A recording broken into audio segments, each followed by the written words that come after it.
Have you ever woken up in the middle of the night, staring at the ceiling, thinking about how you're going to pay your bills or credit card debt? You are certainly not alone, but you are not the only one experiencing this deep anxiety. Right now, every single country without exception on this massive planet we live on is swimming neck-deep in a swamp of debt. Known as the world's greatest power, the United States is experiencing the highest debt level in its history with exactly $38 trillion of debt. The European Union, which we see as the center of wealth, carries a massive debt burden of $14 trillion on its shoulders. Japan's debt is nearly $9 trillion. Even the oil-rich Saudi Arabia or export giants like Germany and China are in debt by incredibly high amounts. But right at this point, a huge contradiction lies that puzzles our minds. If everyone, but everyone in the world, is in debt, who is the true owner of this money? Who is the creditor, and where are they? In this dark world where money, power, and history collide, nothing is as simple as it seems. Debt is not just a heavy burden on our shoulders. Debt is actually the very invisible skeleton that keeps the modern world afloat. Every war fought, every crisis survived, every economic boom and bust rises upon these invisible promises. And if you follow that mysterious chain of creditors backwards for a long enough time, you will face an extremely disturbing reality. The world doesn't actually owe debt to a specific person or a secret leader. The world owes this massive money to itself again. But this doesn't mean that everyone wins. To understand how we drowned in this massive ocean of debt, which is nearly 3 times the size of the global economy and exceeds exactly $315 trillion, we must go back to the very beginning. We are going centuries before the first credit card was swiped or the first digital money transfer. The idea of national debt was born not in flashy plazas but on bloody battlefields. When the dates showed 1694, England was fighting a great war against France, and all the gold in the king's vault was completely depleted. The war had to continue. The desperate king turned to the richest merchants of the kingdom to help him. He promised them a constant interest payment with the guarantee of taxes to be collected in the future. The merchants agreed to finance the kingdom. The Bank of England was established to manage and keep records of this brand new agreement. This was a first in history and literally a massive revolution. You can also watch the video we previously made about the establishment of the Bank of England from the cards appearing on the screen. The state could now comfortably spend money that didn't yet exist in its vault. In return, the lending merchants received something invaluable: a written promise given by the state. This wasn't an ordinary promise. It was a document that could be transferred to others, traded, bought, and sold. This is exactly how the government bond, the seed of the modern financial system, was born. France was the first to copy this brilliant idea. Then the Netherlands further developed the system. The newly independent United States financed its own revolution and westward expansion with this system. National debt was no longer a sign of failure or poverty. On the contrary, it had become a measure of the country's reliability. The ability to borrow actually meant the ability to govern. In the past, while empires conquered lands to extract the gold underground, they had now started issuing bonds just to collect interest from where they sat. Battlefields had now turned into balance sheets. Fast forwarding to the present after 3 centuries, the concept called debt has turned into the world's most dominant export product. Just a piece of paper took over the whole world. The United States has $38 trillion and Japan has more than $9 trillion in debt. Global borrowing, on the other hand, increases by exactly $1 trillion every 100 days at an incredible speed. Every country owes another. Every bank lends continuously. And as an ordinary citizen, you are both a debtor and a creditor through the taxes you pay, your savings, and your retirement funds. But exactly who is holding the other end of this rope? Let's proceed through the United States, because their debt is not only their own national issue, but the whole world's issue. About half of this mind-boggling $38 trillion debt we are talking about belongs directly to the public, meaning the debt owed not to the state's own internal institutions, but to real external investors. Roughly 2/3 of these investors consist of American banks, pension and investment funds, massive insurance companies, and the American Central Bank itself. So in fact, the vast majority of the debt is again on the inside. The remaining one-third, which is about $9 trillion, is held by foreign countries. Japan is at the very top of this list of creditors with about $1 trillion. China follows Japan with $800 billion. Then comes the UK, Luxembourg, and Belgium. Most people assume that America owes a massive debt to China and that the United States is in China's hands. Yes, this is partially true information, but it actually only covers 2% of the total debt. So the actual debt that America holds belongs to America itself once again. The Treasury prints new bonds. Banks and funds purchase these bonds. The central bank buys them back by creating money. Americans pay taxes, and these taxes return back to the American public's retirement funds as interest. There is a perfectly functioning massive hall of mirrors here. The debt is absolutely real. The numbers are real.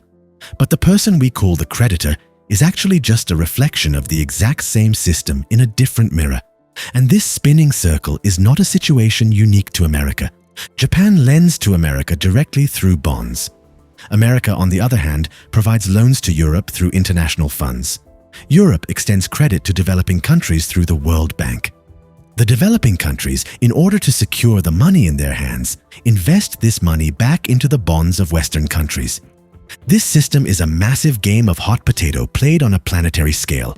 The only difference is that this hot potato they toss from here to there consists entirely of given promises. Every country holds another's promissory note. Imagine a never-ending poker table where everyone borrows from one another. There is only one golden rule that keeps this dangerous game alive and prevents the table from flipping over. That rule is that nobody leaves the table. But there is also a fourth and most powerful layer to this: the markets themselves. Behind every government bond lies a network of massive institutions, hedge funds, and mechanisms managing tens of trillions of dollars. They are the true decision makers of credits. They are the ones who decide completely which nations will borrow cheaply and survive, and which ones will pay heavy prices just to stay alive. When these massive funds lose their trust in a country, its currency crashes instantly. Governments fall overnight, and entire economies have to be restructured from top to bottom. Democracy decides who will rule the country. However, the markets decide whether that country can survive or not. And the modern priests at the very top of this ruthless system are the central banks. Central banks don't just manage the debt, they practically create it out of nothing. Every time the Federal Reserve or the European Central Bank buys a bond, it introduces brand new money into the system in return. A loss on one balance sheet becomes a gain on another. Every single dollar in circulation represents a unit of debt somewhere else in the world. There is absolutely no such thing as debt-free money. An invisible promissory note is written on every printed banknote and every digital currency. For decades, this perfect cycle has fed itself with only one single thing: the feeling of trust. As long as investors believe that states will at least continue to pay the interest, this giant machine keeps working like clockwork. But what happens when this belief of the investors is shaken? We've seen this movie before. In 2010 in Greece, the government's debt reached a completely unpayable level. Bondholders went into a massive panic. The European Central Bank and credit funds immediately stepped in, but the bailout package they offered came with very heavy conditions. Taxes were brutally increased, state spending was frozen, and mass unemployment broke out. For an entire generation, the word bailout meant a bitter sacrifice. In Argentina, successive defaults fell upon the country like a nightmare. In Sri Lanka, when the government ran out of foreign currency to pay off loans, fuel shortages started across the country, and the whole system was completely paralyzed. When the system breaks, the invisible creditors who hid their faces until that day suddenly appear on stage. Nameless bondholders strangling an entire nation, giant funds, and credit rating agencies suddenly sit at the table. And the strangest part of it is, even after the system collapses, the exact same logic kicks in again. Old debts are restructured. The debt machine starts over on the same balance sheet with just a new name. The reason for this is that debt in the 21st century was never designed to be paid back. Here is the biggest truth that nobody tells you clearly. States never plan to close these debts. Not now, nor in the future. This is not a conspiracy theory. It is the main policy of states. When you or I take out a loan from a bank, we are absolutely expected to pay back the principal amount taken from us. However, states operate on a very different plane. They use debt not as a problem that needs to end, but like an endlessly prolonging subscription system where they constantly produce new debt to cover the old. This is exactly why the global economy must never stop. Just like a wild shark that has to constantly swim to survive and breathe, the global system must constantly produce new debts.